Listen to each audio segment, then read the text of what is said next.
আসসালামু আলাইকুম সবাইকে। কি অবস্থা সবার? আশা করছি আপনারা সবাই ভালো আছেন।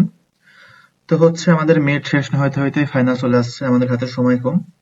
আমাদের টার্গেট হচ্ছে ফাইনাল অনেক বেশি ভালো করা। তো সেই জন্য আমরা নিয়ে আসছি ফাইনালের প্রিমিয়াম ব্যাচ। আপনারা মাত্র 149 টাকায় ফাইনালের প্রিমিয়াম ব্যাচে এনরোল করতে পারবেন। আজকে থেকে ফাইনালের প্রিমিয়াম ব্যাচের এনরোলমেন্ট শুরু হয়ে গেছে। আপনারা যারা এখনো এনরোল করেন নাই এনরোল করে নিতে পারেন। আপনারা আমাদের অস্তিত্বতে এসপিএল, তারপরে ডিএসএ 1, ইলেকট্রনিক্স এবং ফিজিক্স, ফান্ডামেন্টাল ক্যালকুলাস এগুলোর উপরে সব প্রিমিয়াম ক্লাস পাবেন। তো আপনারা চাইলে সেগুলোতেও জয়েন করতে পারেন। তো আমাদের এসপিএল এ কি কি টপিক আছে আমাদের প্রিমিয়াম ব্যাচে সেগুলো আমি আপনাদেরকে এখন বলবো। Function, recursion, string, pointer, structure, file এগুলো মেইনলি আমাদের ফাইনালের টপিক। এর সাথে টপিক ওয়াইজ ফাইনালের কোশ্চেন সলভ আপনাদের থাকবে এবং তার সাথে থাকবে একটা ফুল ফাইনাল কোশ্চেন সলভ। এই 7টা ভিডিও আপনারা জাস্ট 149 টাকায় পেয়ে যাবেন। আচ্ছা, তো আজকে আমাদের ফার্স্ট টপিক ফাংশন নিয়ে আমরা কথা বলবো। আমরা ফাংশন আমাদের ফাইনালের সব থেকে ইম্পর্টেন্ট একটা টপিক বলে আমি মনে করি। কারণ দেখেন, আপনি যদি রিকারশন সলভ করতে চান তাহলে আপনাকে ফাংশন পারা লাগবে। আর ফাংশন আর রিকারশন মিলায় প্রায় 15 মার্কের কোশ্চেন ফাইনালে আসে। তো সেজন্য আমি মনে করি ফাংশন খুবই ইম্পর্টেন্ট একটা টপিক। এছাড়া ফাইনালে ফাংশন থেকে কোন ধরনের কোশ্চেন আসে আমি আপনাদেরকে একটু দেখাই। এই যে সামার 24 এ একটা কোশ্চেন আসছে 5 মার্কের। আমি জাস্ট একটা কোশ্চেনের স্ক্রিনশট নিছি। এমন এই যে দেখেন, স্প্রিং 25 এ ফাংশন থেকে 8 মার্কের কোশ্চেন আসছে। সিমিলার ওয়েতে রিকারশন থেকে মনে করেন 5 মার্কের কোশ্চেন আসবে। তো ফাংশন আর রিকারশন থেকে প্রায় 15 মার্কের কাছাকাছি কোশ্চেন আসে কিন্তু, ঠিক আছে? আর আপনি ফাংশন ভালোভাবে না বুঝলে আপনি রিকারশনও বুঝতে পারবেন না। তো আজকের ভিডিওতে আমরা ফাংশন কি এটা নিয়ে আলোচনা করব। তারপরে pass by value, pass by reference. আমরা বেসিক্যালি ফাংশনের সবকিছু আমরা আজকে শিখবো। একদম বেসিক থেকে অ্যাডভান্স ফাংশনের আজকে আমরা শিখবো। ফাংশন কি, ফাংশন কিভাবে কাজ করে, ফাংশনের পুরো থিওরি আমরা শিখবো এবং তারপরে আমরা কোশ্চেনগুলো সলভ করব। আচ্ছা, তো এখানে আমাদের বলতেছে what is function in C. আচ্ছা, আমি যদি সহজ বাংলায় আপনাকে বুঝাই, আপনার কোডের মধ্যে এমন অনেক কোড লিখতে হয় যে সিমিলার টাইপের কোড আপনি বারবার লিখতেছেন, ঠিক আছে? মনে করেন আপনার কাছে একটা মানুষের ইনকাম দেওয়া আছে, ঠিক আছে? সে কত আর্ন করতেছে সেটা দেওয়া আছে এবং সে কত খরচ করতেছে, ঠিক আছে? এটা দেওয়া আছে। আচ্ছা, আমি খরচ বানানোটা কি লিখলাম, আর ও খরচ। আচ্ছা, আপনার কাছে মনে করেন ইনকাম দেওয়া আছে একটা ভেরিয়েবল আই আর খরচ দেওয়া আছে একটা ভেরিয়েবল কে, ঠিক আছে? দুইটা আমাদের ইন্টিজার, ঠিক আছে? তো আমাদের কাছে মনে করেন এই দুটো ইন্টিজার দেওয়া আছে, একটা পার্সনের ইনকাম আর সে কতটা খরচ করছে প্রতি মাসে। তো এখান থেকে আপনাকে প্রতিবার মনে করতে হবে, হিসাব করতে হবে যে ওই মানুষটা প্রতি মাসে কত টাকা সেভ করতেছে, ঠিক আছে? তো আপনি ইনকাম থেকে খরচ বাদ দেবেন, ঠিক আছে? এস সমান সমান আপনারা লিখবেন আই মাইনাস কে, ঠিক আছে? এটা মনে করেন পার্সন 1 এর জন্য, ঠিক আছে? এটা মনে করেন আমাদের পার্সন 1 এর জন্য। তো এমন মনে করেন 1000টা পার্সন আপনার কাছে আছে। তো 1000টা পার্সনের জন্য কি আপনার সিমিলার এই কাজটা বারবার করা লাগবে? হ্যাঁ। তো এটা কিন্তু খুবই বিরক্তকর লাগে, তাই না বলেন? যে আমরা আমাদের মেইন ফাংশনের মধ্যে 1000টা মানুষের এমন হিসাব বারবার করতেছি। এখানে আসে ফাংশন। ফাংশন একটা ছোট্ট একটা ব্লক, ঠিক আছে? এই ব্লকের মধ্যে আপনার সিমিলার টাইপের কাজ বারবার আপনারা করতে পারবেন। যেমন এই ক্ষেত্রে আপনার মনে করেন একটা ফাংশন বানাইলেন, আমি নাম দিলাম ফাংশন, ঠিক আছে? এই ফাংশনের মধ্যে এমন একটা ব্লক, এই ব্লকের মধ্যে আপনি একটা ইন্টিজার নিলেন এস, এস সমান লিখলেন ইনকাম মাইনাস খরচ, তারপরে এটাকে আপনারা রিটার্ন করে দিলেন। আচ্ছা, তো ফাংশনটা এমন একটা ব্লক, এই ব্লকের মধ্যে আপনারা এমন সিমিলার কাজ বারবার করতে পারবেন, মানে একই টাইপের কাজ, আপনাকে বারবার কোড লেখা লাগবে না। আপনারা যখন এই ফাংশনটাকে কল দিবেন তখন এই কাজটা হইতে থাকবে। আশা করছি আমি আপনাদের বোঝাতে পারছি, বা যারা বুঝতে পারেন না এখনো তারা টেনশন নিয়ে না, আমরা আরো দেখব। আচ্ছা, তো এটাই ফাংশন। এখানে দেখেন একটা জিনিস বলতেছে রিউজিবিলিটি, ঠিক আছে? তো এটা আমাদের ফাংশন ইউজ করার মেইন উদ্দেশ্য, যে আমরা সিমিলার কোড বারবার আমরা ইউজ করতে পারবো, আমাদের বারবার নতুন করে কোড লেখা লাগবে না, আমরা ওই কোডটা বারবার ইউজ করতে পারবো। এর জন্য আমরা মেইনলি ফাংশন ইউজ করি, ঠিক আছে? এখানে দেখছেন বলছে function help break down large complex program into smaller manageable part. অর্থাৎ অনেক বড় একটা কোড আমরা লিখছি, ওই কোডটাকে আমরা ছোট ছোট পার্টে ভাগ করে লিখতে পারি, ঠিক আছে? তো ফাংশন থেকে এমন অনেক ধরনের সুবিধা আমরা পেয়ে থাকি। আচ্ছা, এখন যদি আমরা ফাংশনের স্ট্রাকচারটা দেখি। আচ্ছা, ফাংশন শুনে আপনাদের মনে হতে পারে আপনারা ফাংশনের সাথে পরিচিত না। কিন্তু আপনারা যখন সিতে কোড লিখছেন তখনই আপনারা প্রথমে ফাংশনের কোড কিন্তু লিখছেন। আমরা যেমন লিখি না, integer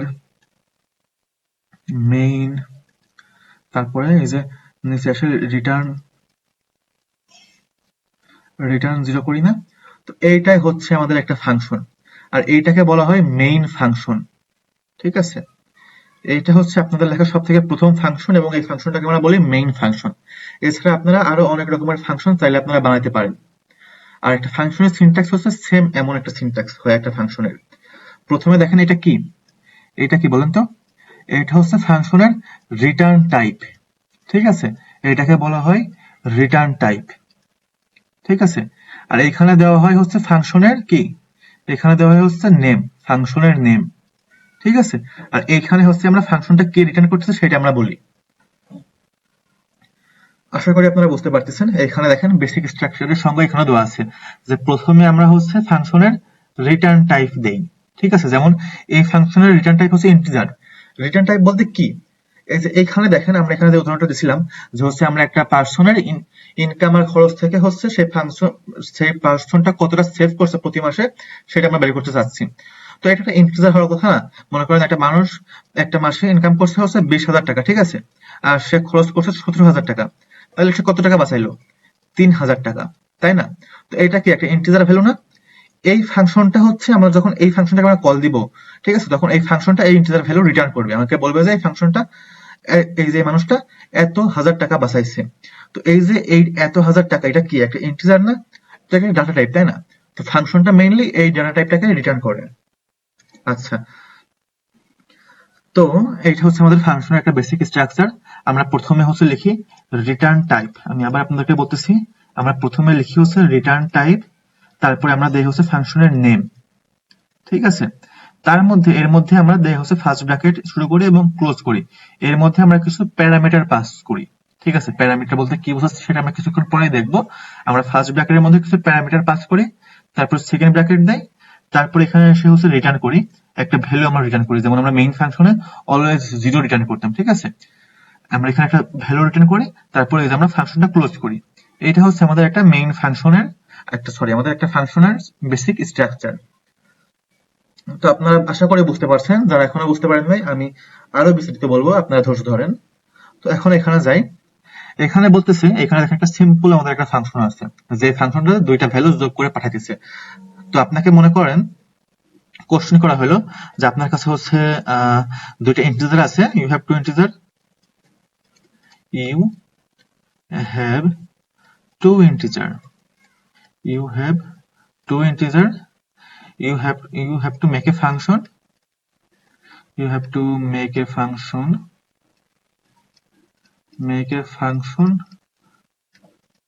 to add their value।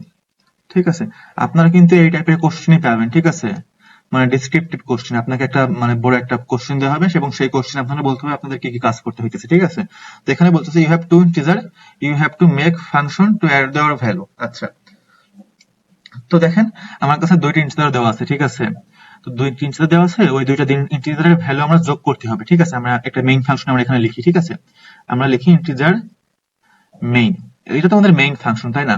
এটা অলওয়েজ আমাদের কাছে থাকবে। ইন্টিজার মেইন ফাংশনের মধ্যে আমাদের কাছে মনে করেন ইন্টিজার এ আর হচ্ছে বি দেওয়া আছে। ঠিক আছে, এ আর বি একটা দেওয়া আছে, তো আমার মেইন ফাংশন আমরা পুরো লিখছি। ইন্টিজার মেইন ফাংশনের মধ্যে আমার কাছে এ আর বি দেওয়া আছে। তো প্রতিবার মনে করেন আমাদের কাছে অসংখ্য এ আর বি দেওয়া আছে। ঠিক আছে, আমাদের কাছে প্রতিবার ভিন্ন ভিন্ন এ আর বি দেওয়া হবে। তো আমাদের কাজ হচ্ছে এই এ আর বি কে সবসময় যোগ করবে এমন একটা ফাংশন আমাদেরকে বানানো। তো আমরা একটা ফাংশনের নাম লিখবো। ঠিক আছে, একটা ফাংশন আমরা বানাই চলেন। তো ফাংশন থেকে আমাদের প্রথমে কি লাগে? Return type. আচ্ছা, যেহেতু আমাদের ফাংশনের কাজ হবে এ আর বি কে যোগ করে আমাদেরকে দেওয়া, তাই না? মানে ফাংশন বলতে মনে করেন আপনার একটা ফ্রেন্ড আছে। ঠিক আছে, মনে করেন আপনাকে আপনার ফ্যাকাল্টি কিছু কাজ দিছে, কিছু অ্যাসাইনমেন্ট দিছে। ঠিক আছে, তো আপনি সেই অ্যাসাইনমেন্ট নিজে না করে আপনার ওই ফ্রেন্ডকে দিলেন অ্যাসাইনমেন্ট করতে, এরপর ওই ফ্রেন্ড আপনার সেই অ্যাসাইনমেন্ট কমপ্লিট করে আপনাকে দিল। তো ওই ফ্রেন্ড আপনি যে অ্যাসাইনমেন্ট দিয়েছেন সেই অ্যাসাইনমেন্ট কমপ্লিট করে আপনাকে রিটার্ন করতেছে। ঠিক আছে, ফাংশনের কাজটা সিমিলার এমন। ফাংশনকে আপনি দুইটা ইন্টিজার দিবেন এ আর বি। এই ফাংশন আমরা এমন একটা ফাংশন এখন লিখবো যে আপনি দুইটা ইন্টিজার দিচ্ছেন এ আর বি, ওই ফাংশনটা হচ্ছে এ আর বি এর যোগফল আমাদেরকে রিটার্ন করে দিবে। তো দেখেন এ আর বি কি ইন্টিজার, তো ইন্টিজারের যোগফল ইন্টিজারই হবে, তাই না? তো এখানে আমরা আমাদের ফাংশনের রিটার্ন টাইপ প্রথমে কি লিখবো, ইন্টিজার। ইন্টিজার ফাংশনের আমরা স্থান মধ্যে নাম দিতে পারি, ইন্টিজার আমাদের হচ্ছে সাম, ঠিক আছে? তো ইন্টিজার সাম আমরা নাম দিলাম। এখন ফার্স্ট ব্র্যাকেটের মধ্যে আমরা কি লিখবো বলেন তো? ফার্স্ট ব্র্যাকেটের মধ্যে আমরা লিখবো হচ্ছে প্যারামিটার। প্যারামিটার কি? প্যারামিটার হচ্ছে আমরা এইখান থেকে, এই যে মেইন ফাংশন থেকে যেই ভ্যালুগুলো আমরা সাম ফাংশনের মধ্যে পাঠাবো আর কি, সেই ভ্যালুগুলো আর কি আমরা এখানে লিখবো। যেমন এখানে আমরা মানে আমরা এইখান থেকে মেইন ফাংশন থেকে কিন্তু পাঠাইতেছি, ঠিক আছে? মেইন ফাংশন থেকে কিভাবে পাঠাইতেছি সেটা আমি আপনাদেরকে দেখাবো একটু পরেই। আপনারা মনে করেন যে হচ্ছে আমরা মেইন ফাংশন থেকে এই ইন্টিজার দুইটা পাঠাইতেছি, আর সাম ফাংশন সেই দুটো ইন্টিজার ক্যাচ করবে কোথায়? ক্যাচ করবে হচ্ছে এই ফার্স্ট ব্র্যাকেটের মধ্যে। সেজন্য আমরা এখানে লিখবো ইন্টিজার এ, ইন্টিজার বি, অর্থাৎ এই দুইটা এ আর বি এই ফাংশনটা ক্যাচ করলো, ঠিক আছে? আপনি মেইন ফাংশনের মধ্যে থেকে মনে করেন ছুড়ে দিলেন, আর সাম ফাংশন সেটা ক্যাচ করলো। কিভাবে মেইন ফাংশন থেকে আপনি পাঠাইবেন সেটা আমি পরে আপনাদেরকে লিখে দেখাইতেছি। আগে এই ফাংশনটার কাজ আমরা কমপ্লিট করি। তো আমরা আমাদের ফাংশনের রিটার্ন টাইপ লিখছি, ফাংশনের নাম দিছি, এবং ফাংশনের প্যারামিটার দিছি হচ্ছে এ আর বি, যেটা আমরা মেইন ফাংশন থেকে পাইছি। এখন হচ্ছে আমাদের কাজ কি, এই দুইটা ফাংশনকে যোগ করা। তো আমরা একটা ভ্যারিয়েবল আমরা নেই, ইন্টিজার এস, সমান সমান আমরা লিখি এ প্লাস বি। তো দেখেন আমরা কিন্তু দুইটা ভ্যালু কিন্তু আমরা অ্যাড করছি। এখন এই দুইটা ভ্যালু আপনাকে আবার পাঠাতে হবে মেইন ফাংশনের মধ্যে। কিভাবে পাঠাবেন? আপনারা রিটার্ন করবেন, আপনি লিখতে পারেন রিটার্ন এস, তারপরে আপনারা এই যে ব্র্যাকেট ক্লোজ করে দিবেন। এইটাই হচ্ছে একটা ফাংশন।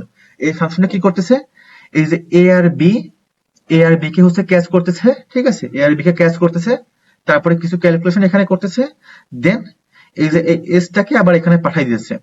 আর এসটাকে যে পাঠাইলো এটা আমরা কিভাবে ক্যাচ করব? আমরা মনে করি নিলাম এখানে ইন্টিজার অ্যান্সার, ঠিক আছে? ইন্টিজার অ্যান্সারের মধ্যে আমরা কি লিখবো? সেম এই ফাংশনের নামটা আমরা এখানে লিখবো সাম, আর এখানে কি লিখবো? এ আর বি। এইভাবে অ্যাকচুয়ালি আপনি কিন্তু এইভাবে যখন আপনি সাম এ বি লিখছেন, মানে এই ফাংশনটাকে কল করছেন, আপনি মেইন ফাংশনের মধ্যে এই যে এই ফাংশনটার নাম লিখছেন এবং এখানে প্যারামিটার লিস্ট দিচ্ছেন, এইখানে আপনি ফাংশনটাকে কল করতেছেন যে আমি সাম ফাংশনকে কল করতেছি এবং সাম ফাংশনের মধ্যে এই দুটো ইন্টিজার এ আর বি এর ভ্যালু আমি পাঠিয়ে দিতেছি, ঠিক আছে?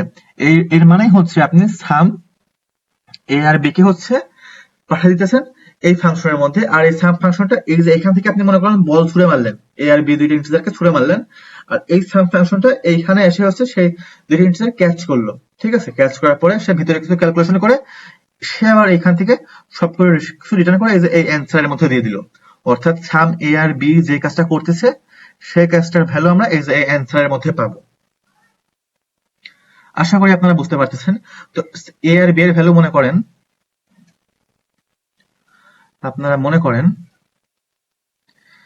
এ এর ভ্যালু হচ্ছে 5, বি এর ভ্যালু হচ্ছে 3।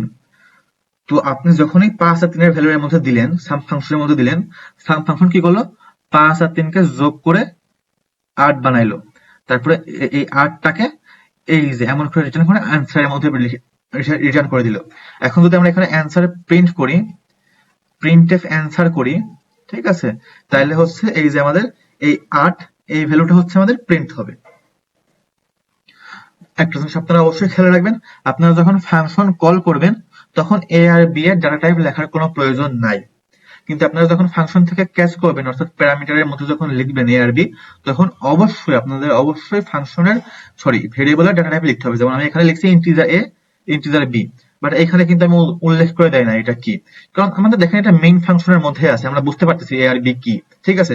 কিন্তু যখন আমরা মেইন ফাংশন থেকে বাইরে পাঠাইতেছি তখন আমরা বুঝতে পারতেছি না এ আর বি কি, সেজন্য আমরা এখানে ইন্টিজার লিখতেছি, এটা integer A, integer B.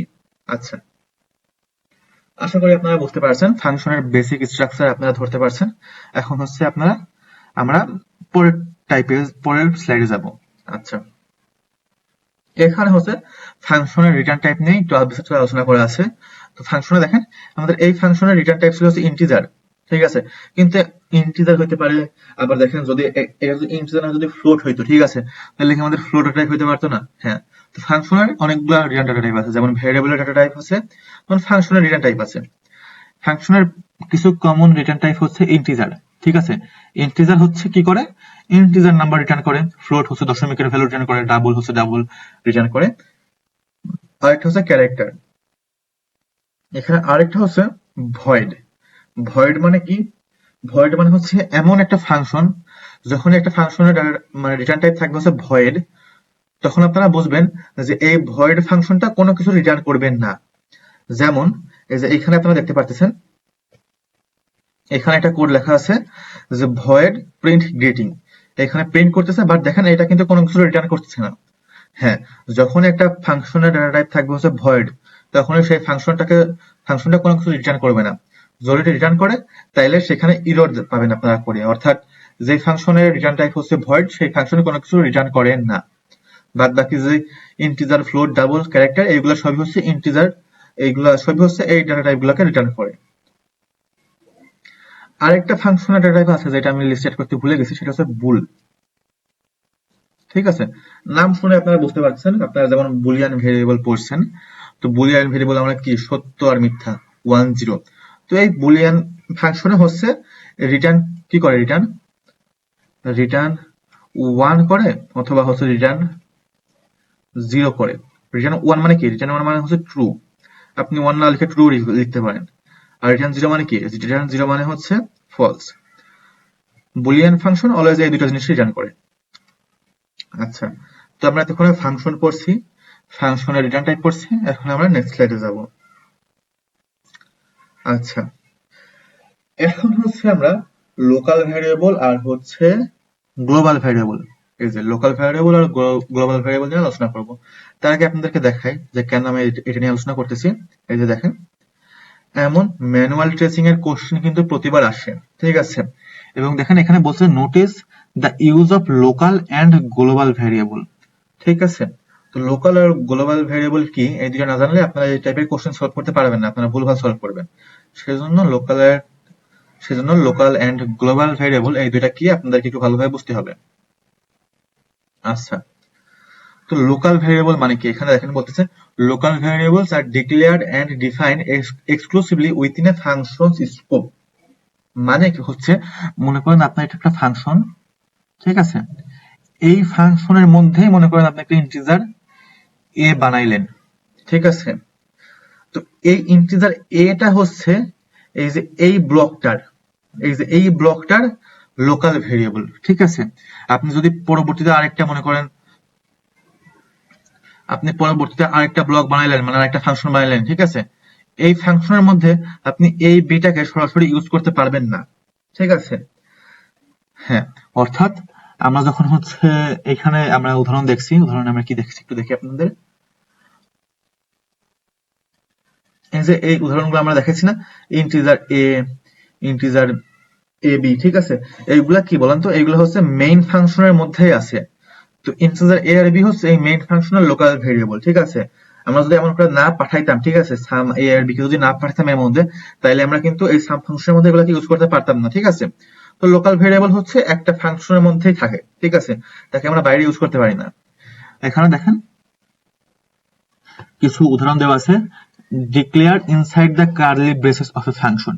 Function তো অবশ্যই একটা কার্লি ব্রেসেস দিয়ে শুরু হয়, সেকেন্ড ব্র্যাকেট দিয়ে শুরু হয় এবং সেকেন্ড ব্র্যাকেট দিয়ে শেষ হয়, তাই না। এইটুকু অংশের মধ্যেই আমাদের এই লোকাল ভেরিয়েবল গুলোকে ডিক্লেয়ার করা হয়, ঠিক আছে। তারপর আবার বলতেছে only accessible from within the function where they are defined, অর্থাৎ শুধুমাত্র ওই ফাংশনের মধ্যে আপনারা ওই ভেরিয়েবলটাকে ইউজ করতে পারবেন। আচ্ছা, তো এইটা হচ্ছে লোকাল ভেরিয়েবল। এখানে কিছু এক্সাম্পল আপনাদের দেওয়া আছে, দেখেন এখানে খুব সুন্দর একটা এক্সাম্পল দেওয়া আছে। এখানে দেখেন একটা ফাংশন আছে, ফাংশনের ডেটা টাইপ হচ্ছে ভয়েড, আর ফাংশনের নাম হচ্ছে ক্যালকুলেট এরিয়া, ঠিক আছে। অর্থাৎ ফাংশনটা হচ্ছে কোনো কিছুর এরিয়া ক্যালকুলেট করে আমাদেরকে দেয়। তো দেখেন এখানে যে ইন্টিজার লেন্থ আছে, ঠিক আছে, ইন্টিজার লেন্থকে আমরা ক্যালকুলেট এরিয়ার মধ্যে কিন্তু ডিক্লেয়ার করতেছি। আবার এই যে উইডথ, একেও আমরা ক্যালকুলেট এরিয়ার মধ্যে ডিক্লেয়ার করতেছি। তো লেন্থ আর উইডথ হচ্ছে এই ক্যালকুলেট এরিয়ার লোকাল ভেরিয়েবল, অর্থাৎ এর বাইরে অন্য কোনো ফাংশন যদি আমরা এখন নেই, এটা ক্যালকুলেট এরিয়া, ঠিক আছে। আমরা মনে হয় একটা ফাংশন দিলাম ক্যালকুলেট পেরিমিটার, ঠিক আছে, এরিয়া মানে কি ক্ষেত্রফল, আমরা আরেকটা ফাংশন বানালাম ক্যালকুলেট পেরিমিটার, মানে পরিসীমা বের করার একটা ফাংশন বানালাম। তো ওই ফাংশনের মধ্যে আমরা এই দুটো ভেরিয়েবল কিন্তু আর ইউজ করতে পারবো না, আমাদের আবার নতুন করে ডিক্লেয়ার করতে হবে, কারণ এই দুইটা ভেরিয়েবল শুধুমাত্র এর মধ্যে আমরা ইউজ করতে পারবো, কারণ এই দুটো ভেরিয়েবল হচ্ছে এর ক্যালকুলেট এরিয়ার লোকাল ভেরিয়েবল। আশা করি আপনারা বুঝতে পারতেছেন যে হচ্ছে লোকাল ভেরিয়েবল বলতে কি বোঝায়। লোকাল ভেরিয়েবল বলতে বোঝায় হচ্ছে একটা ফাংশনের মধ্যেই, একটা ফাংশনের ব্লকের মধ্যে ওই ভেরিয়েবল গুলো ডিক্লেয়ার করা হবে এবং সেখানে আমরা এগুলো ইউজ করতে পারবো। তাহলে গ্লোবাল ভেরিয়েবল কি আপনারা খুবই ইজিলি আশা করি বুঝতে পারতেছেন। এই যে গ্লোবাল ভেরিয়েবল হচ্ছে universal declaration. Global variables are declared outside all functions, ঠিক আছে। তারপর বলছে typically at the beginning of your C file. হ্যাঁ, তো গ্লোবাল যে ভেরিয়েবল গুলো আছে সেই ভেরিয়েবল গুলো অলওয়েজ সব রকমের ফাংশনের বাইরে ডিক্লেয়ার করা হয়। যেমন একদম লাস্ট কোশ্চেন থেকে আমি যদি আপনাকে দেখাই, তো দেখেন ইন্টিজার ওয়াই এটা কি একটা লোকাল ভেরিয়েবল, তারপর ইন্টিজার এ, ইন্টিজার বি এটা একটা লোকাল ভেরিয়েবল। বাট আপনি এইখানে দেখেন ইন্টিজার এক্স আর ইন্টিজার ওয়াই এটা কিন্তু মেইন ফাংশন, এবং এই যে ফাংশন সি, এই দুইটা ফাংশনের বাইরে হচ্ছে আমাদেরকে ডিক্লেয়ার করা আছে। তো এটাকে সেজন্য বলা হয় হচ্ছে গ্লোবাল ভেরিয়েবল, ঠিক আছে। এটা হচ্ছে গ্লোবাল ভেরিয়েবল। তো দেখতে এখানে কিন্তু আপনারা খুব সহজে এখন আমি যেহেতু এক্সপ্লেনেশন দিছি, তো আপনারা এখন বুঝতে পারছেন যে লোকাল ভেরিয়েবল আর গ্লোবাল ভেরিয়েবল কোনগুলো। এখানে গ্লোবাল ভেরিয়েবল হচ্ছে ফাংশনের একদম সবগুলো ফাংশনের বাইরে একদম উপরে আমরা ডিক্লেয়ার করে রাখছি গ্লোবাল ভেরিয়েবল, আর ভিতরের এগুলো হচ্ছে আমাদের লোকাল ভেরিয়েবল। দেখেন এইখানে এই ফাংশন সি এর মধ্যে আমরা এক্স এবং ওয়াই কে ইউজ করতেছি, ঠিক আছে, কিন্তু দেখেন এই ফাংশনের মধ্যে কিন্তু এক্স আর ওয়াই নাই, তাও আমরা ইউজ করতে পারতেছি কারণ এগুলো গ্লোবালি ডিক্লেয়ার করা আছে। এবং দেখেন আমরা এইখানেও মেইন ফাংশনের মধ্যে আমরা এক্স এবং ওয়াই কে ইউজ করতেছি, এক্স কে ইউজ করতেছি, আবার এইখানেও এক্স কে ইউজ করতেছি। অর্থাৎ গ্লোবাল ফাংশন মানে হচ্ছে আমরা একদম সবার উপরে আমাদের গ্লোবাল ফাংশন ডিক্লেয়ার করতে পারবো, এবং হচ্ছে বাদ বাকি যতগুলো ফাংশন আমাদের নিচে আছে সেই সবগুলো ফাংশনের মধ্যে থেকে আমরা গ্লোবাল ভেরিয়েবল গুলোকে অ্যাক্সেস করতে পারবো। আর লোকাল ভেরিয়েবল গুলোকে আমরা শুধুমাত্র ওই ফাংশনটার মধ্যে আমরা অ্যাক্সেস করতে পারবো। তো এইটাই হচ্ছে আমাদের লোকাল ভেরিয়েবল আর হচ্ছে গ্লোবাল ভেরিয়েবলের বৈশিষ্ট্য। আচ্ছা, তো এখানে যেমন দেওয়া আছে, এখানে একটা সুন্দর এক্সাম্পল আমাদের কাছে আছে, দেখেন আপনারা, হয়ে গেল এই তো এখানে, এই যে এখানে আমাদের খুব সুন্দর একটা এক্সাম্পল দেওয়া আছে। দেখেন এখানে দুইটা ফাংশন বানানো আছে, একটা হচ্ছে ভয়েড ইনক্রিমেন্ট, ইনক্রিমেন্ট একটা ফাংশন, এবং ভয়েড ডিসপ্লে কাউন্ট একটা ফাংশন, এবং দেখেন উপরে হচ্ছে গ্লোবাল কাউন্ট নামের একটা ভেরিয়েবল রাখা। তো এটা যেহেতু দুইটা ফাংশনেরই বাইরে, তো গ্লোবাল কাউন্ট হচ্ছে একটা গ্লোবাল ভেরিয়েবল, এবং সেই জন্য আমরা দুইটা ফাংশনের মধ্যে ডিক্লারেশন করিনি। আমরা যদিও আমরা দুইটা ফাংশনের মধ্যে এমন কোনো ভেরিয়েবল, দেখেন এই ফাংশনের মধ্যে আমরা লিখছি গ্লোবাল কাউন্ট, এই ফাংশনের মধ্যে কি আমরা গ্লোবাল কাউন্ট ডিক্লেয়ার করছি? এই ফাংশনের মধ্যে করছি? করিনি। তাও আমরা এখান থেকে ইউজ করতে পারতেছি, কারণ এটা একটা গ্লোবাল ভেরিয়েবল, এবং আমরা এটাকে যে কোনো স্থান থেকে আমরা ইউজ করতে পারবো। তো আশা করি আপনারা বুঝতে পারছেন যে হচ্ছে লোকাল ভেরিয়েবল এবং গ্লোবাল ভেরিয়েবলের মধ্যে পার্থক্য কি। এবং নিচে হচ্ছে আসি, নিচে স্লাইডে আমাদের হচ্ছে লোকাল ভেরিয়েবল এবং হচ্ছে গ্লোবাল ভেরিয়েবলের কিছু পার্থক্য দেওয়া আছে। যেমন দেখেন লোকাল ভেরিয়েবল শুধুমাত্র ওই ফাংশনের মধ্যেই থাকবে, only within the function it's declaring, মানে যে ফাংশনের মধ্যে ডিক্লেয়ার করা হয়েছে ওই ফাংশনের মধ্যে থাকবে। আর গ্লোবাল ভেরিয়েবল মানে হচ্ছে একদম পুরা যতগুলো ফাংশন আছে সবগুলো ফাংশনের মধ্যে থেকে আমরা গ্লোবাল ভেরিয়েবল ইউজ করতে পারবো। দেখেন লাইফ টাইম বলে একটা বিষয় আছে, created on function entry destroy and exit, ঠিক আছে। আর গ্লোবাল ভেরিয়েবল একদম ফাংশন, একদম কোড লেখার শুরুতেই আমরা ইনক্লুড স্টুডিও লিখেই তারপরে হচ্ছে আমরা গ্লোবাল ভেরিয়েবল গুলোকে লিখি। তো এখানে আপনারা চাইলে সবগুলা পড়তে পারেন। এখান থেকে থিওরির কোশ্চেন খুব একটা আসে না, বাট ইন ফিউচার যখন আপনারা ইন্টারভিউ দিতে যাবেন অথবা যখন কোনো কমপ্লেক্স কাজ করবেন তখন আপনাদের হয়তো এগুলো লাগবে, তো এগুলো আপনারা পড়তে পারেন। আচ্ছা, পরের স্লাইডে আসে। এখন হচ্ছে আমি সব থেকে ইম্পর্টেন্ট দুইটা টপিক নিয়ে আর কি আলোচনা করব। একটা হচ্ছে পাস বাই ভ্যালু, আরেকটা হচ্ছে পাস বাই ভ্যালু, আরেকটা হচ্ছে আমাদের পাস বাই রেফারেন্স। আচ্ছা,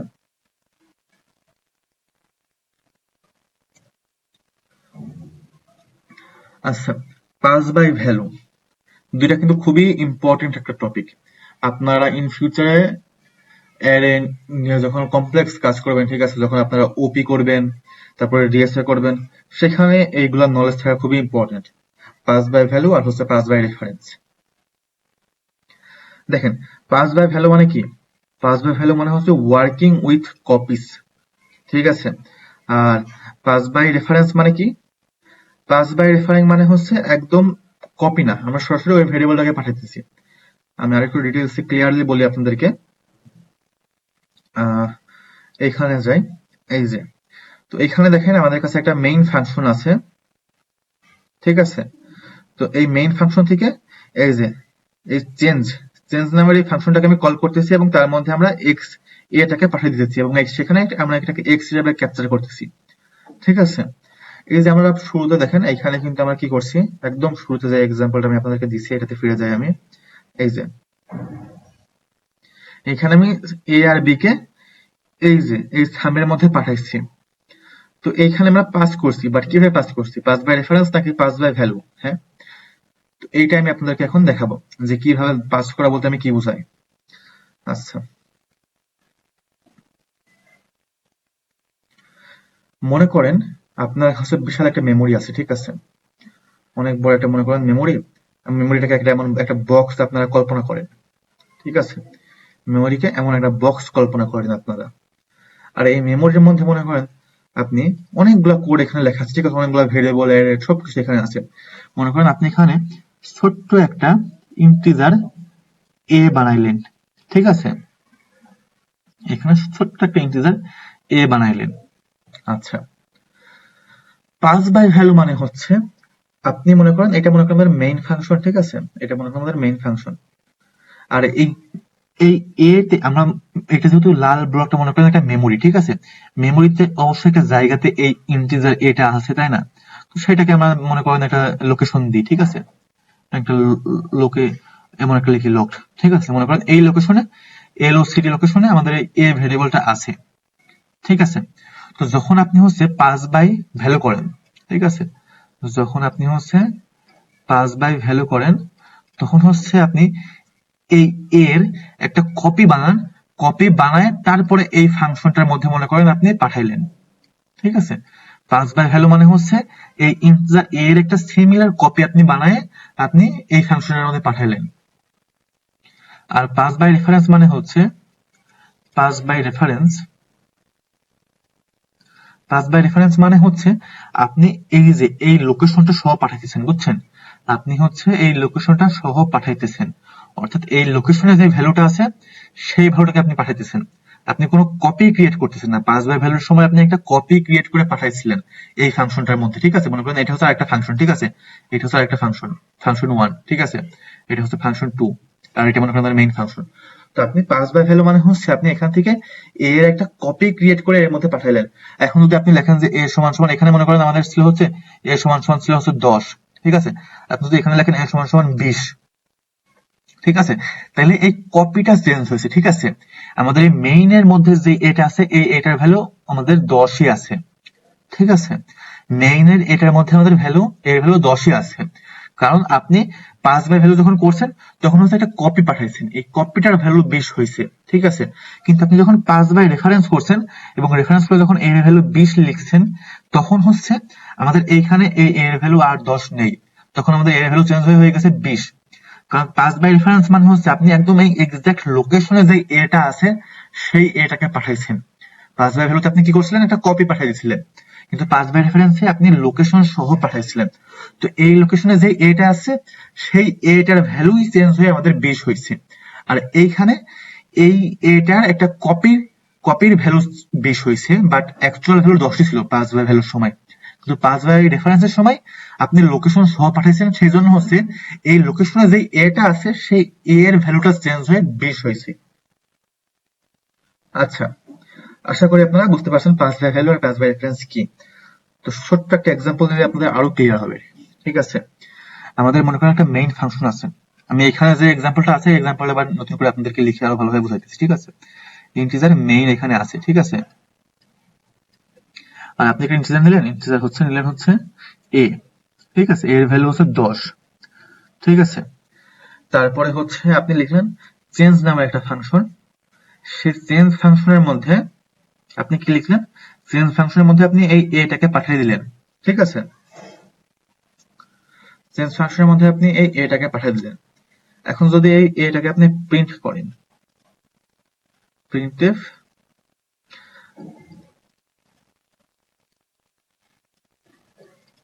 এ, ঠিক আছে। তো পাস বাই ভ্যালুতে আমরা কি করি, জাস্ট নর্মালি আমরা লিখি ভয়েড রিটার্ন টাইপ, এটা লিখলাম রিটার্ন টাইপ মানে কোনো কিছু রিটার্ন করবে না, ভয়েড চেঞ্জ, এখানে হচ্ছে আমরা এই যে ইন্টিজার এটাকে নিয়ে নিলাম ইন্টিজার এ, এবং এখানে হচ্ছে আমি এর সমান সমান 10 লিখলাম, ঠিক আছে। এর সময় সরি 10 ছিল, আমি এর সমান সমান মনে করেন 20 লিখলাম, ঠিক আছে। এখন আপনারা আমাকে বলেন যে এই লাইনের আউটপুট কি হবে। আমরা একটা এই এটাকে পাঠাইছি ফাংশনের মধ্যে এবং পাঠানোর পরে এর ভ্যালু আমরা 20 করে দিছি, তো এখানে আউটপুট কি আসবে? আপনার কি আর ভাবছেন আউটপুট 20 আসবে? না, আউটপুট আসবে হচ্ছে 10, কারণ এখানে আমরা পাস বাই ভ্যালু করছি। এই যে নর্মালি এইভাবে পাঠানোকে বলা হয় পাস বাই ভ্যালু, ঠিক আছে।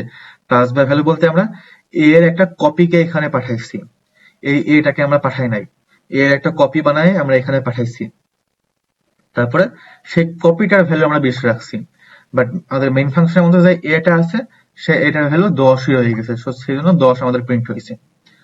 তো এইটা হচ্ছে আমাদের পাস বাই ভ্যালু, অর্থাৎ আমরা একটা কপি বানায় পাঠাই। এখন আমরা দেখবো হচ্ছে পাস বাই রেফারেন্স।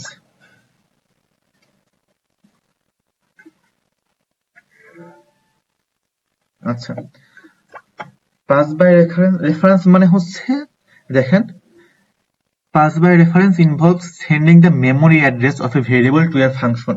এইখানে যেটা বললাম আর কি, মনে করেন এটা একটা মেমোরি, এই মেমোরিতে যে লোকেশনে আমাদের এই ভেরিয়েবলটা আছে সেই লোকেশনটা আপনি পাঠিয়ে দিতেছেন, অর্থাৎ এই ফাংশনটা ওই লোকেশনে যে ভেরিয়েবল আছে ওই ভেরিয়েবলটাকে চেঞ্জ করতেছে অথবা ওই ভেরিয়েবলের উপরে ইফেক্ট ফেলতেছে। এটাই হচ্ছে pass by reference. Pass by reference হচ্ছে যেই লোকেশন পাঠাচ্ছেন ওই লোকেশনের ওই ভেরিয়েবলেরই চেঞ্জ হবে, আর পাস বাই ভ্যালু মানে হচ্ছে ওই ভেরিয়েবলের একটা কপি আপনি পাঠাচ্ছেন, তো অ্যাকচুয়াল ভেরিয়েবলের কোনো চেঞ্জ হচ্ছে না, ওই ভেরিয়েবলের কপিতে চেঞ্জ হইতেছে। আচ্ছা, তো সেম দেখেন অ্যাড্রেস অফ ভেরিয়েবল আমরা পাঠাই, অরিজিনাল ভ্যালু মডিফাই হয়, ঠিক আছে। অরিজিনাল ভ্যালু মডিফাই হয় কারণ যেহেতু আমরা লোকেশন সহ পাঠাইতেছি ওই লোকেশনে যে ভেরিয়েবলটা আসছে ওই ভেরিয়েবলটাই মডিফাই হবে, ঠিক আছে, কোনো কপি আমরা পাঠাইতেছি না, পাস বাই ভ্যালু যেমন কপি পাঠাইতেছিলাম। তো এখানে আছে ইউজেস পয়েন্টার। পয়েন্টার হচ্ছে আমাদের মিডিয়ার আরেকটা ইম্পর্টেন্ট টপিক, আমি এখানে পয়েন্টার নিয়ে খুব বেশি আলোচনা করব না, জাস্ট এটা বলবো পয়েন্টার হচ্ছে এমন একটা ভেরিয়েবল দ্যাট, এখানে বলতেছে points are special variable that hold memory addresses, ঠিক আছে। মানে একটা ভেরিয়েবলের অ্যাড্রেস কোথায় আছে সেটা পয়েন্টার ভেরিয়েবলের মধ্যে থাকে। পয়েন্টার নিয়ে আমরা বিস্তারিত ফিউচারে আলোচনা করব, বাট শুধু এখানে বললেই দেখাবো যে হচ্ছে কিভাবে আমরা পাস বাই রেফারেন্স করি। আচ্ছা, এখানে দেখেন সিমিলার আমাদের এক্সাম্পলটা আছে, আমরা এই জিনিসটা অ্যাকচুয়ালি কপি করি, ঠিক আছে। খুব পুরোটা কপি করি কন্ট্রোল সি দেই, কপি করে হচ্ছে আমরা এইখানে নিয়ে আসি। হ্যাঁ, আচ্ছা, তো এইখানে দেখেন আগেরবার আমরা কি করছিলাম, নরমালি পাস বাই ভ্যালু করছিলাম, ঠিক আছে। এবার পাস বাই রেফারেন্স করতেছি।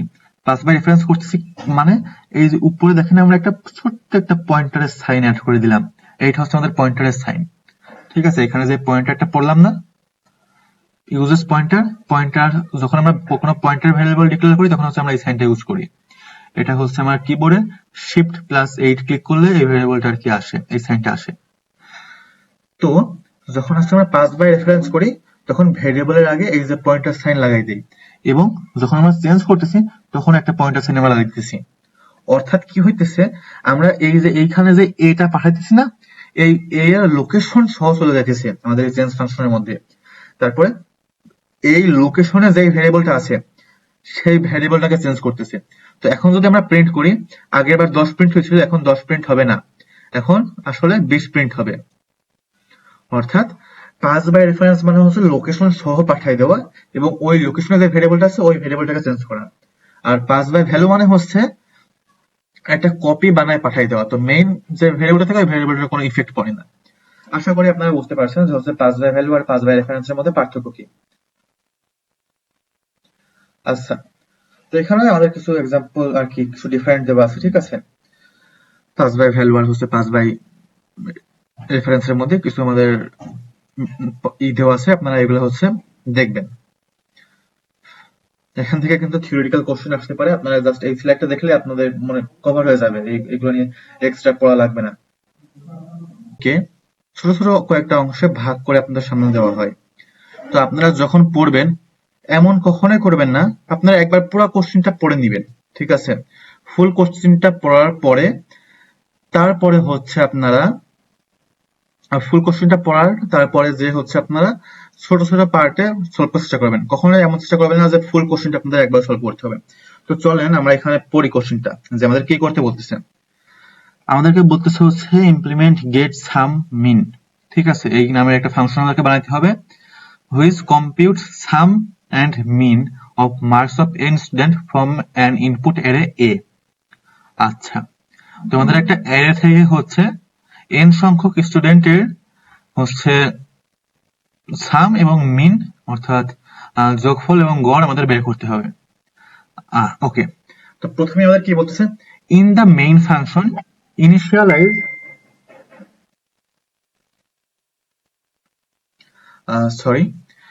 আমাদের বলতেছে in the main function initialise an array of floats to store the mark of 100 students, take the values from the user as input.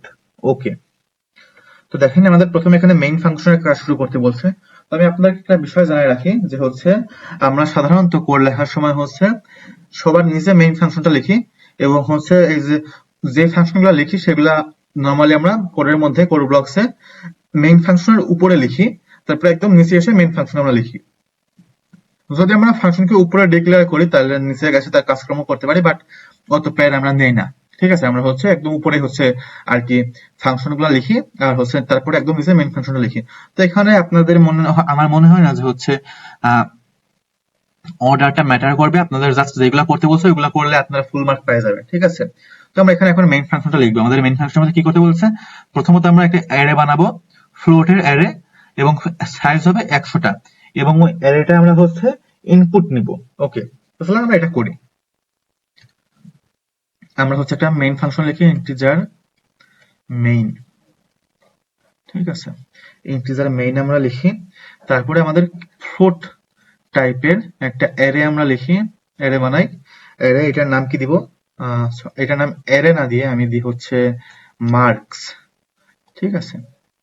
আমাদেরকে অ্যারের নাম এখানে দেওয়া ছিল, কি নাম দিতে হবে, অ্যারের নাম দেওয়া নেই, তবে আমি অ্যারেটার নাম দিলাম হচ্ছে মার্কস, ঠিক আছে? এবং সাইজ কত আমাদের অ্যারেটার, আমাদের অ্যারেটার সাইজ হবে হচ্ছে 100। এবং আমাদের এখানে কি বলতেছে, take the values from the user as input, অর্থাৎ এর মধ্যে যে ভ্যালু গুলো আছে ওগুলো আমাকে ইউজারের কাছ থেকে ইনপুট নিতে হবে। আমরা কিভাবে ইনপুট নিই, আমরা কিন্তু মিডিয়ার টপিকে দেখছি যে আমরা লুপ চালাই আমরা ইনপুট নিব। ইন্টিজার আই হচ্ছে শুরু হবে হচ্ছে কোথা থেকে, 0 থেকে, আই লেস দেন হচ্ছে 100, তারপরে আই প্লাস প্লাস আমরা করব, এবং এর মধ্যে এসে হচ্ছে আমরা স্ক্যানএফ দিয়ে আমরা হচ্ছে এই যে হচ্ছে মার্কেট যে ভ্যালুটা আছে ওইটা আমরা ইনপুট নিয়ে নিব, মার্কস আই। তো এটা আশা করি আপনারা মিডিয়া দেখে আসছেন, এটা নিয়ে আপনাদের কোনো ঝামেলা হবে না। আমরা হচ্ছে দেখেন তাহলে 1 নম্বরে যেটুকু ছিল ওই পার্টটুকু আমরা সলভ করছি কিন্তু, ঠিক আছে? তো আমাদের এই যে এই 1 মার্ক না, এই 1 মার্কটা আমরা পেয়ে গেছি, ঠিক আছে? তারপর এখানে কি বলছে, take two values as input from user and integer number of elements and number and an integer value type. Okay, কি বলতেছে এখানে, take two values as input from user, অর্থাৎ আমাদের হচ্ছে ইউজারের কাছ থেকে দুইটা ভ্যালু হচ্ছে আমাদের ইন্টিজার ইনপুট নিতে হবে। আচ্ছা, take two values as input from user, an integer number of element and an integer value type. Okay, আচ্ছা, তো আমরা হচ্ছে এখানে নাম্বার অফ এলিমেন্টস অর্থাৎ এন ইনপুট নিব, এই যে এখানে যে এনটা দেওয়া আছে এই যে এই এনটা আমরা এখানে ইনপুট নিব, আরেকটা আমরা ইন্টিজার ইনপুট নিব, সেটা হচ্ছে টাইপ। তো চলেন দেখি আমরা টাইপ দুটো ইন্টিজার নেই। কি কি ইন্টিজার আমরা নিব, ইন্টিজার এন আর কি ইন্টিজার টাইপ, তাই না? ওকে, তারপরে হচ্ছে আমরা কি করব, এই দুটোকে ইনপুট নিব, তাই না? স্ক্যানএফ দিয়ে আমরা নরমালি ইনপুট যেভাবে নেই সেভাবে আমরা নিব, স্ক্যানএফ %d, এইটা আমাদের ইন্টিজার টাইপ, এটা আমাদের ইন্টিজার টাইপ। তো দুইটা %d লিখে আমরা নরমালি হচ্ছে n টাইপ। দেখেন আমাদের এই 1 মার্কের কাজও শেষ কিন্তু, অর্থাৎ আমরা 2 মার্ক পেয়ে গেছি, ঠিক আছে? এখন আমাদের নিচের এই কাজগুলো আমাদের করতে হবে। তো এখানে আমাদের কি বলতেছে, এখানে আমাদের বলছে calculate the get sum mean function from the main passing those values, অর্থাৎ আমাদের এই মার্ক অ্যারেটা এবং দুইটা ইন্টিজার আমরা পাস করব। If the value type is pass, value type is 1, অর্থাৎ টাইপের ভ্যালু, আমরা এই যে টাইপের ভ্যালু কিন্তু আমরা ইউজার থেকে ইনপুট নিতেছি, ঠিক আছে, টাইপের ভ্যালু আমরা ইউজার থেকে ইনপুট দিতেছি, তো টাইপের ভ্যালু ইউজার যা ইচ্ছা দিতে পারে, ঠিক আছে। তো যদি ইউজার টাইপের ভ্যালু ইনপুট দেয় 1, then calculate and return the sum of n elements in the array. If the value type is 2, then calculate and return the average mean of n elements in the array. আচ্ছা, বুঝতে পারছেন এখানে কি হইতেছে, আমাদের এখানে কি কি আমরা পাঠাবো, আমরা হচ্ছে গেট সাম মার্ক, ঠিক আছে, গেট সাম মিন এই নামে একটা ফাংশন বানাবো। এই ফাংশনের মধ্যে আমরা এই যে এই অ্যারেটাকে পাস করব, মার্কস নামের এই অ্যারেটা পাস করলাম, দেন হচ্ছে এই যে n পাস করলাম, আর হচ্ছে এই টাইপ পাস করলাম, ঠিক আছে। তো এই ফাংশন কি কাজ করবে, যদি টাইপ, অর্থাৎ টাইপ কি বলতো, টাইপ কিন্তু আমরা ইউজার থেকে ইনপুট নিচ্ছি, যদি ইউজার এই টাইপটাকে ইনপুট দেয় 1, তাহলে হচ্ছে আমরা সাম বের করব, আর যদি সে ইনপুট দেয় 2, তাহলে আমরা বের করব হচ্ছে এভারেজ, অর্থাৎ গড়। হ্যাঁ, তো চলেন এটা আমরা এখন করি, ঠিক আছে। আচ্ছা আচ্ছা আচ্ছা, তারপরে এই ভ্যালুটা আমাদেরকে রিটার্ন করতেছে, আমরা মেইন ফাংশনের মধ্যে কিছু কাজ আমরা বাদ আছে, তো যে ভ্যালুটা আমরা রিটার্ন করবে সাম অথবা এভারেজ, ঠিক আছে। আমরা 1 যদি টাইপ থাকে তাহলে আমাদের সাম রিটার্ন করতেছে, আর টাইপ 2 থাকলে, টাইপ 2 হইলে আমাদের হচ্ছে এভারেজ রিটার্ন করতেছে। তো দুইটা যেহেতু ইন্টিজার, ঠিক আছে, মানে একটা মার্ক সাম অথবা এভারেজ, যেহেতু দুইটা হচ্ছে, দেখেন এভারেজ কিন্তু ফ্লোট হইতে পারে, তাই না বলেন, কারণ আমরা ভাগ দিচ্ছি, তো এভারেজটা হচ্ছে ফ্লোট হইতে পারে। তো আমরা একটা ভেরিয়েবল এখানে নিব, ফ্লোট রেজাল্ট, ঠিক আছে। রেজাল্টের মধ্যে যে ভ্যালুটা আমাদের ফাংশন ক্যালকুলেট করে দিবে, সেটা আমরা এই রেজাল্ট ভেরিয়েবলের মধ্যে আমরা স্টোর করে রাখবো। তারপরে হচ্ছে আমরা এই রেজাল্টটাকে প্রিন্ট করব,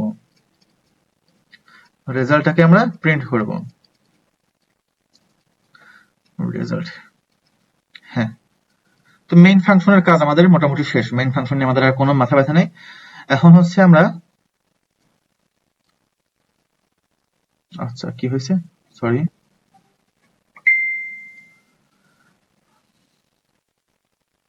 আচ্ছা, তো আমি এটাকে উপরে নিয়ে যাই, এটাকে উপরে নিয়ে আসলাম কারণ আমি কিছুক্ষণ আগে আপনাদের বলছি যে মেইন ফাংশনটা নিচে থাকে, তার উপরে আমরা নিজে বানাই ফাংশনগুলো লিখি, তারপরে উপর থেকে নিচ থেকে আমরা উপরের ওই ফাংশনটাকে আমরা কল দেই, ঠিক আছে। তো এই জন্য এখন আমরা যদি এখানে গেট সাম মিন ফাংশনটা এখানে লিখবো, সেই জন্য আমরা এটাকে উপরে নিয়ে আসলাম।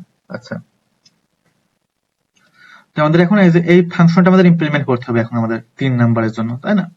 সলিড করি, দেখেন আমি বলছি এভারেজের মান দশমিক আসতে পারে, তো ফাংশনের রিটার্ন টাইপ আমি অবশ্যই লিখবো ফ্লোট, ওকে। তারপরে হচ্ছে ফাংশনের নাম দিব গেট সাম মিন, ওকে। আচ্ছা, এখন হচ্ছে আমি ফ্লোট মার্কস এটা নিলাম, ইন্টিজার টাইপ নিলাম, ওকে। আচ্ছা, এখন হচ্ছে আমি একটা ভেরিয়েবল নিব ফ্লোট সাম, সবগুলো যোগ করার জন্য, ঠিক আছে। আর হচ্ছে এখন হচ্ছে আমি যোগফলটা বের করি, ঠিক আছে। যোগফলটা আমি আগে, এখন ফর লুপ যোগফল কি করে বের করতে হয় আশা করি আপনারা জানেন। আমরা হচ্ছে একটা ফর লুপ চালাই, 0 থেকে হচ্ছে n অবধি চালাবো। আমাদের কারণ n অবধি চালাতে বলছে আমাদের, কারণ এখানে বলা আছে এই যে নাম্বার অফ এলিমেন্টস, যে কয়টা নাম্বার আমাদের বলতেছে সেই কয়টা নাম্বার আমরা যোগ করব, 100 অবধি না যায় কিন্তু, ঠিক আছে। তো n অবধি যাব, তারপরে হচ্ছে আমরা i প্লাস প্লাস করবো, এবং এখানে হচ্ছে আমরা যোগ করে রাখবো সাম is equal to some plus marks I. হ্যাঁ, আমাদের সাম বের করা আমাদের হয়ে গেছে এখন, ঠিক আছে।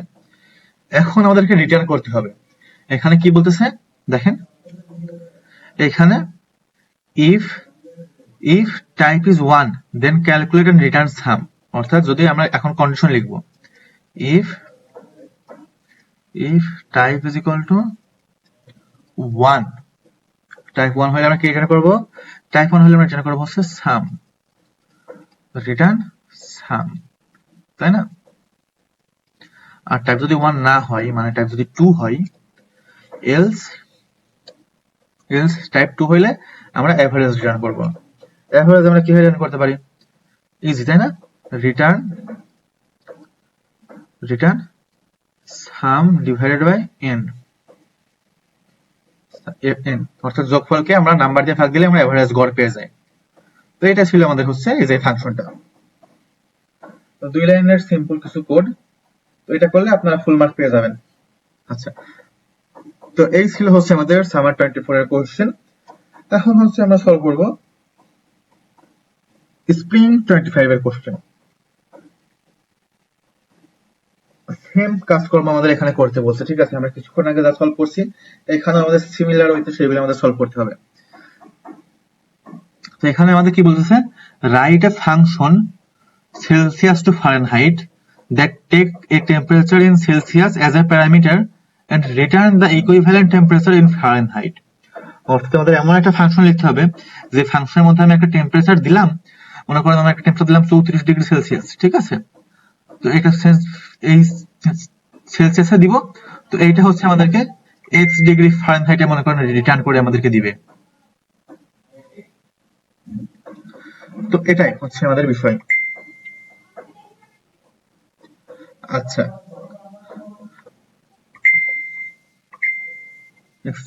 আচ্ছা সরি আমি দুঃখিত। হ্যাঁ, তো হচ্ছে আমাদের ফাংশনটা কি কাজ করবে? আমরা সেলসিয়াসে একটা টেম্পারেচার দিব, ওই ফাংশনটা আমাদেরকে ফারেনহাইটে রিটার্ন করবে। এখানে একটা ফর্মুলা আমাদের দেওয়া আছে, ফারেনহাইট টু সেলসিয়াসে বের করার ফর্মুলাটা আমাদের দেওয়া আছে, ঠিক আছে?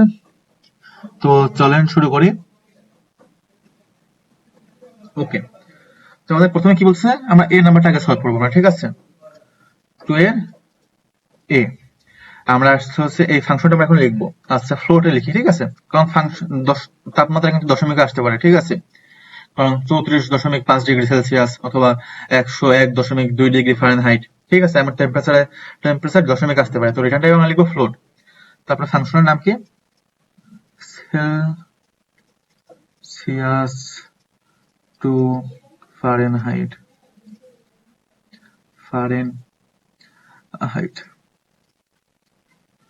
আচ্ছা, তো এইটা আমরা নিব হচ্ছে ফ্লোট সি, ঠিক আছে? আমরা একটা টেম্পারেচার, একটা সি, একটা ভেরিয়েবল আমরা নিলাম ফ্লোট, যেটা হচ্ছে আমাদের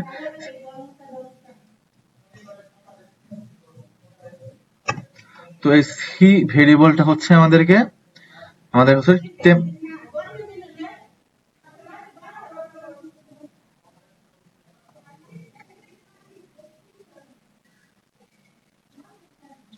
তো এই সি ভেরিয়েবলটা হচ্ছে আমাদেরকে সেলসিয়াসের তাপমাত্রা আর কি নির্দেশ করতেছে। তো আমরা হচ্ছে ডাটা হচ্ছে ফ্লোট, তো এই সি ভেরিয়েবলটাকে হচ্ছে আমাদের ফারেনহাইটে রূপান্তর করতে হবে। আচ্ছা, তো আমরা নরমালি কি করতে পারি? আমরা মনে করেন একটা এফ নামে একটা ফ্লোট নিলাম, ফ্লোটের নাম দিলাম আমরা হচ্ছে এফ, ঠিক আছে? এফ এর মধ্যে আমরা জাস্ট এই সূত্রটা আমরা লিখে দিব। কি লিখবো? C into 9 divided by 5 plus 32। এই নর্মাল ক্যালকুলেশন আমরা করব, নর্মালি ক্যালকুলেশন করে আমরা এটা রিটার্ন করে দিব, রিটার্ন এফ। তো আমাদের এই যে এর যে 4 মার্ক ছিল, এই ছোট্ট 3 লাইনের কোড লিখলে আমাদের এই 4 মার্ক পাক্কা হয়ে যাবে। আচ্ছা, এখন হচ্ছে আমরা বি নাম্বার সলভ করব। বি নাম্বার আমাদের কি বলছে? Write main function that takes the air temperature in Celsius as an input, converts it to Fahrenheit using the function from A. অর্থাৎ এই ফাংশনটাকে ইউজ করে আমাদের এই টেম্পারেচারটাকে ফারেনহাইটে রূপান্তর করবে, and then categorise the weather based on the following table. অর্থাৎ এই টেবিল অনুযায়ী আমরা হচ্ছে ওয়েদারটাকে ক্যাটাগরাইজ করব। তো চলো আমরা শুরু করি। আমরা হচ্ছে লিখি মেইন, ইন্টিজার মেইন, আর এখানে হচ্ছে আমি কি নিব? ফ্লোট সি, ঠিক আছে? এটা আমরা স্ক্যানএফ দিয়ে আমরা নিব %d সি, ঠিক আছে? আচ্ছা, এখন এই সিটাকে আমরা আরেকটা ফ্লোট নিব, ঠিক আছে? ফ্লোট এফ, এই সিটাকে হচ্ছে আমরা এখন এই যে এই ফাংশনের মধ্যে পাঠাবো। এই ফাংশনের মধ্যে কিভাবে লিখবো? সেলসিয়াস টু ফারেনহাইট, তারপরে এই সিটাকে আমরা ব্র্যাকেটের মধ্যে লিখে দিব।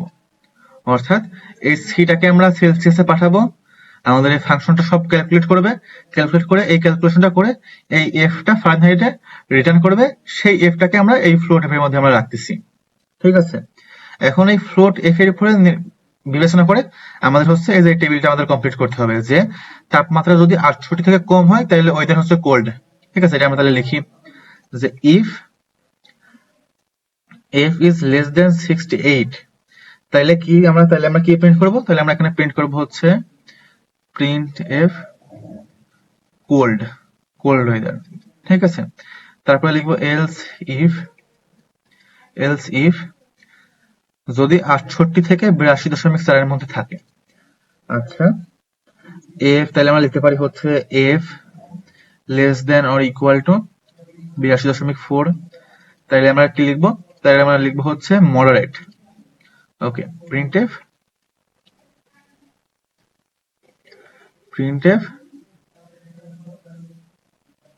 আমরা এখানে লিখবো কি মডারেট। ওকে,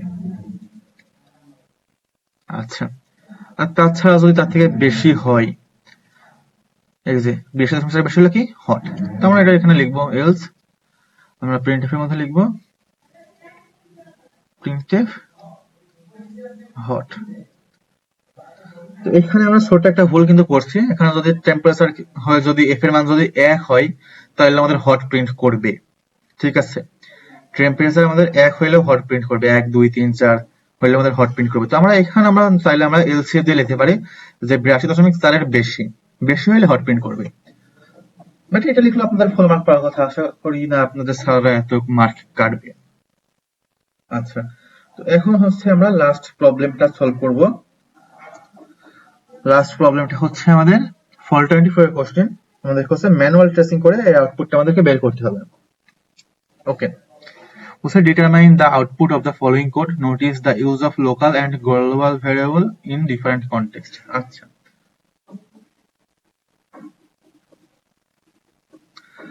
আচ্ছা, তো এখানে আমাদের লোকাল ভ্যারিয়েবল দেওয়া আছে x সমান 10, সরি এটা গ্লোবাল ভ্যারিয়েবল দেওয়া আছে x সমান 10, y সমান 20। মেইন এর মধ্যে আমাদের দুইটা লোকাল ভ্যারিয়েবল দেওয়া আছে। আচ্ছা, আমি এখানে লিখি, ঠিক আছে, আমি জাস্ট মনে রাখার জন্য লিখি। গ্লোবাল ভ্যারিয়েবল কি দেওয়া আছে? গ্লোবাল ভ্যারিয়েবল দেওয়া আছে হচ্ছে x সমান 10, y সমান 20। লোকাল অফ মেইন, ঠিক আছে, মেইন এর মধ্যে লোকাল আছে হচ্ছে a সমান 4, a সমান 4 আর b সমান 7। আচ্ছা, এইগুলা হচ্ছে লোকাল ভেরিয়েবল আমাদের। ওকে, এখন হচ্ছে আমরা তাহলে শুরু করি আমাদের কোড লেখা। তো আমাদের দেখেন এই যে এই লাইনে variables in the determine the output.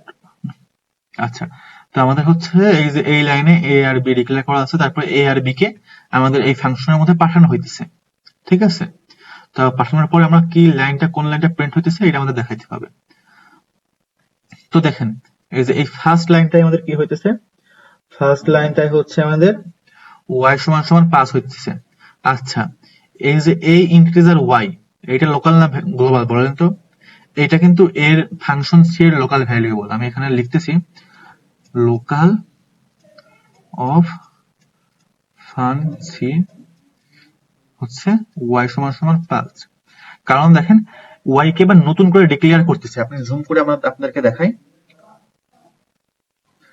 y কে দেখেন উপরে কিন্তু y ডিক্লেয়ার করা আছে অলরেডি, কিন্তু এখানে y কে আবার নতুন করে ডিক্লেয়ার করতেছে, মানে ভিন্ন আরেকটা ভেরিয়েবল আমাদের এখানে বানাইতেছে। হ্যাঁ, তো এখানে ভিন্ন একটা ভেরিয়েবল আমাদের এখানে বানাইতেছে। এটা কিন্তু এই y না, এটা কিন্তু এই y না, এটা হচ্ছে আমাদের ফাংশন সি এর একটা লোকাল একটা y। ঠিক আছে, তোমরা ভেরিয়েবল গুলোকে আমরা চিনতে পারছি আলাদাভাবে। আমাদের কাছে দুইটা গ্লোবাল ভেরিয়েবল x y আছে, মেইন এর মধ্যে দুইটা লোকাল আছে a আর b, আর ফাংশন সি এর মধ্যে একটা লোকাল আছে y। ঠিক আছে, আচ্ছা আচ্ছা, তারপরে দেখেন একটা জিনিস আপনারা এখানে লক্ষ্য করবেন, a আর b কে পাঠাইছে, 4 আর 7 কে পাঠাইছে, তারপরে a এর মধ্যে এই যে এত বড় একটা ক্যালকুলেশন করছে না, যে এত বড় একটা ক্যালকুলেশন করছে, এই ক্যালকুলেশনটা করে আমাদের এ এর মধ্যে স্টোর করতেছে, অর্থাৎ এর ভ্যালু কিন্তু আর4 থাকছে না, ঠিক আছে, এর ভ্যালু কিন্তু আর4 থাকছে না, তখন এর ভ্যালুটা কিন্তু চেঞ্জ হইতেছে, এই বিষয়ে সতর্ক থাকতে হবে আপনাদের, ঠিক আছে।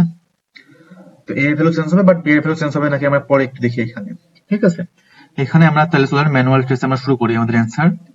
তো প্রথমে y এর ভ্যালু সমান সমান 5ই আছে, তারপর কি করতেছে x সমান সমান 2 করতেছে, অর্থাৎ x কত, x এর ভ্যালু ছিল 10, ঠিক আছে, x সমান সমান x প্লাস 2 করতেছে, অর্থাৎ 10 প্লাস 2 করলো 12 হইলো, ঠিক আছে। তারপরে y সমান সমান y প্লাস 3 করলো, অর্থাৎ এটা কোন y বলেন তো আপনারা, এইটা হচ্ছে আমাদের এই যে এই ওয়াইটা, ঠিক আছে। তো y সমান সমান, কারণ লোকালের মধ্যে অলরেডি একটা y আমাদের আছে, ঠিক আছে, সেজন্য আমরা লোকালের ওয়াইটাকে আগে প্রায়োরিটি দিব। আচ্ছা, তো আচ্ছা আমি একটু মিউট করি আমার মেসেঞ্জার। আচ্ছা ধন্যবাদ। আচ্ছা, তো y এর ভ্যালুটা কিন্তু এই 5, কারণ এটা লোকালের মধ্যে আছে, আমরা গ্লোবাল ভ্যারিয়েবলটা এখন ধরবো না। তো আমরা এই লোকালটাকে নেব 5 প্লাস 3, লোকালের মধ্যে থাকলে আপনারা লোকালটাকেই নেবেন, গ্লোবালটাকে আপনারা দেখতে যাবেন না, ঠিক আছে। তো y এর ভ্যালু হলো 5। আচ্ছা, তারপরে লাইনে কি করতেছে, a সমান সমান y করতেছে, a সমান সমান a প্লাস y, a এর ভ্যালু কত, a এর ভ্যালু হচ্ছে 4, অর্থাৎ 4 প্লাস 8 12। তারপরে b এর ভ্যালু কত হইলো, b প্লাস x। আচ্ছা, b এর ভ্যালু কত ছিল আমাদের, b এর ভ্যালু 7, আর x এর ভ্যালু কত 12, তাই না, অর্থাৎ 19, সরি, অর্থাৎ হচ্ছে এই লাইনগুলা আমরা হচ্ছে করে এই হিসাবটা পাইলাম, ঠিক আছে। তো এখন হচ্ছে আমাদের এই লাইনটা প্রিন্ট হবে, এই লাইনটা, ঠিক আছে। এই লাইনটা প্রিন্ট আমাদের কি আউটপুটে আসবে বলেন তো, এই লাইনটা প্রিন্ট হয়ে আমাদের কি আউটপুট আসবে, এই লাইনটা প্রিন্ট হয়ে আমাদের আসবে x এর ভ্যালু আউটপুট আসতেছে, x এর ভ্যালু, y এর ভ্যালু, এর ভ্যালু, b এর ভ্যালু। x এর ভ্যালু কত, x এর ভ্যালু হচ্ছে 12, তো আউটপুট আসবে x সমান সমান 12, কমা দিয়ে তারপর y এর ভ্যালু আসবে, তাই না, y এর ভ্যালু কত, y এর ভ্যালু 8, y সমান সমান 8, এর ভ্যালু কত, এর ভ্যালু হচ্ছে 12, এটা প্রিন্ট হবে, এর সমান সমান 12, b এর ভ্যালু কত, b সমান সমান 19, এটা প্রিন্ট হবে। তো এইটা হচ্ছে আমাদের এই ফার্স্ট লাইনটার রেজাল্ট, ঠিক আছে। আচ্ছা, তো প্রথম একটা আউটপুট আমরা পাইছি, সেকেন্ড একটা আউটপুট হয়েছে এখানে হইতেছে, তো এটা এখন কি আউটপুট আসবে দেখি। তার আগে দেখি যে কে রিটার্ন করতেছে, আমাদের এখানে বলতেছে return a into B plus X minus Y. আচ্ছা, এই লাইনটা দিয়ে তাহলে কি হইলো একটু আমি তাহলে বোঝার চেষ্টা করি, 12 গুণ 19 প্লাস 12 মাইনাস 8। আচ্ছা, এটা হিসাব করলে কত হয়, এটা হিসাব করলে হয় হচ্ছে 212 গুণ 19 228 প্লাস 4 হয় হচ্ছে 232, ঠিক আছে। দেখেন, অর্থাৎ এই ফাংশনটা এই 232 টাকা রিটার্ন করতেছে, রিটার্ন করে কিসের মধ্যে রাখতেছে আপনারা দেখেন, রিটার্ন করে হচ্ছে আমাদের এই যে লোকালে যে এ আছে না, এর মধ্যে রাখতেছে, এটা কত রিটার্ন করছে, 232 এখানে রিটার্ন করতেছে, 232, এই 232 এর মধ্যে রাখতেছে, অর্থাৎ এর ভ্যালু কিন্তু আর4 নাই, বুঝছেন, এর ভ্যালু কিন্তু আর4 নাই, হ্যাঁ। তো তাইলে এখানে এর মধ্যে কি প্রিন্ট হবে, এখানে এই লাইনে এর ভ্যালু প্রিন্ট হবে হচ্ছে 232, ঠিক আছে। বি এর ভ্যালু কি প্রিন্ট হবে বলুন তো, বি এর ভ্যালু কি এই বি এর ভ্যালু প্রিন্ট হবে না, কারণ বি হচ্ছে 5 বাই ভ্যালু করা হয়েছে বি, ঠিক আছে, বি এর কিন্তু কোনো পয়েন্টার সাইন এখানে নাই, 5 বাই ভ্যালু করা হয়েছে, তো বি এর একটা কপি এখানে গেছে, তো বি এর কপির চেঞ্জ হয়েছে, কপিটা চেঞ্জ হয়ে 19 হয়েছে, ঠিক আছে, কিন্তু এই আসল বি আমাদের এই 7ই আছে, তো এখানে বি 7 প্রিন্ট হবে। আর এখানে এক্স, এইখানে কি আমাদের এক্স হচ্ছে 12 প্রিন্ট হবে, হ্যাঁ, এইখানে এক্স 12 প্রিন্ট হবে, কারণ এক্স হচ্ছে আমাদের গ্লোবাল ভ্যারিয়েবল, ঠিক আছে, গ্লোবাল ভ্যারিয়েবল কারণ সবভাবে অ্যাক্সেস করতে পারছি, তো এক্সচেঞ্জ গুলো এই এর মধ্যেও হয়েছে, তো এখানে আমাদের গ্লোবাল ভ্যারিয়েবল এক্স 12 প্রিন্ট হবে। তো এইটা ছিল আমাদের আজকের কোশ্চেন সলভ। হ্যাঁ, তো আজকে আমরা এইগুলাই শিখলাম। তো ভিডিওটা সম্পূর্ণ দেখার জন্য আপনাদের সবাইকে অনেক ধন্যবাদ। তো এমন ভিডিও আপনারা রিকারশন, পয়েন্টার, স্ট্রাকচার, ফাইল, বাকি যে টপিকগুলো আছে ফাইনালের সেই টপিকগুলোর উপরে পেয়ে যাবেন, এবং এগুলো আসবে হচ্ছে আমাদের অস্তিত্বর প্রিমিয়াম কোর্সের মধ্যে, এবং প্রিমিয়াম কোর্সের ফি খুবই কম, মাত্র 150 টাকা। কারণ আপনারা স্টুডেন্ট, জানি আপনাদের কাছে বেশি টাকা ছাড়া উচিত হবে না।